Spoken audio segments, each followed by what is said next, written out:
Okay, you guys ready for some fission? Yes. Yeah, fishing. Johnny, we good? Yes. Okay, so fission, there's two main types of nuclear reaction that we use to get energy. Like when we're using nuclear reactions as sources of energy, those are fission and fusion reactions. And fission reactions are the ones that we're really good at now. These are the ones that we use in power plants to generate energy. And so roughly the idea is we dig in the ground, we find these really large, unstable nuclei, like uranium-235.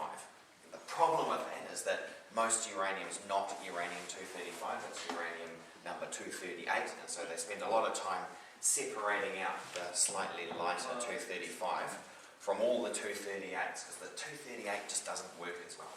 But what the 235 can do, it's really unstable, and so if it gets hit by a slow neutron, like just a normal neutron that might be floating around at room temperature, it's kind of like slapping a jelly, that this thing starts to like vibrate in and out after it's been hit by this neutron and absorbed this neutron, and it's so unstable that instead of doing what we might expect large nuclei to do and emitting an alpha particle, it actually goes on to split into two much smaller nuclei, so around about 90 and 140-ish big.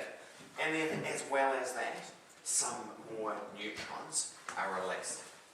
So the reason this releases energy is because these two new nuclei that are formed are much more stable than the original uranium-235 one, and that means they've got a little bit less mass than the original uranium-235 one, and so some of that mass is going to be seen as energy that's released in the reaction. These are going to have some kinetic energy. The particles in the reaction are going to have kinetic energy, and we can collect that kinetic energy by heating up water with it, and then we use that heated water turns into steam. We use that steam to turn turbines, just like you would in a coal-fired power plant. So a nuclear power plant is just a different way of heating water up to make steam than burning coal.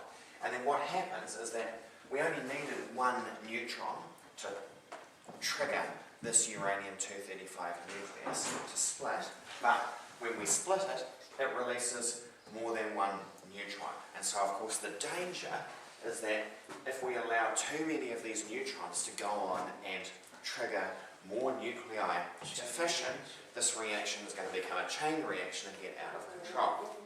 That's kind of what happens in a nuclear bomb.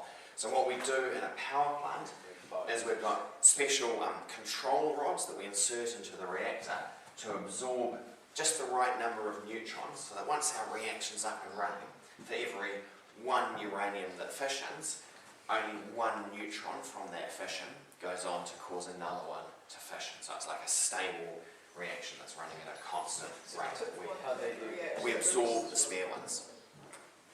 And the other thing we have to do is slow these down, because a slow neutron is much more likely to be absorbed by the uranium nucleus and cause it to fission than one that's travelling really, really fast, like it's got all the kinetic energy of a nuclear reaction. And so how we slow these things down is with a moderator.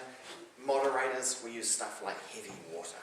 So water that's made not with normal hydrogen but with hydrogen number 2. That's slightly heavier hydrogen, and so they go through the seawater and they sift out all of the seawater molecules with really heavy hydrogen in them, and they collect those all together and they use those to slow down these neutrons. That's kind of how a nuclear reactor works, using fission to extract energy. So we're going from a large unstable nuclei to two smaller, more stable nuclei, and if we add together the mass of all of these products, that mass is going to be a little bit less than our reactants here, and that change in mass is going to be released as energy.